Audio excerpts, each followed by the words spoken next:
மனிதர்கள் நம்முடைய உரிமைக்காக நாம் பேசும் பொழுது நம்முடைய வழக்க நாமளே கோர்ட்ல எடுத்து வாதாட முடியும் என்பதற்கும் இன்னைக்கு கோர்ட்ல நடந்த சம்பவம் ஒரு சாட்சியாக இருக்கு.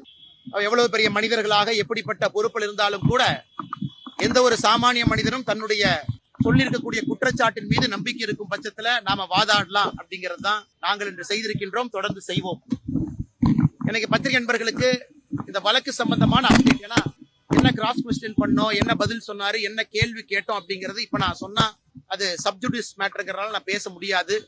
அதனால் முழுமையாக முடித்த பிறகு அது உங்களுக்கு பொதுவெளியில நான் கேட்டிருக்கக்கூடிய எல்லா கேள்விகளும், சேது சமுத்திர கெனால் ப்ராஜெக்ட்ல இருந்து, சாராய ஆலையிலிருந்து, குடும்பம் நடத்தக்கூடிய நிறுவனத்திலிருந்து, இன்று அவர் கோர்ட்டுக்கு வந்த கார் எந்த நிறுவனத்தினுடைய பெயரில் இருக்கு, அவருடைய அபிடவிட், வாங்கியிருக்கக்கூடிய கடன், இது சம்பந்தமான எல்லா கேள்விகளையும் கூட இன்று கேட்டிருக்கின்றோம். அடுத்து வரக்கூடிய குறுக்கு விசாரணையின் பொழுது இன்னும் நிறைய கேள்விகளை கேட்க இருக்கின்றோம்.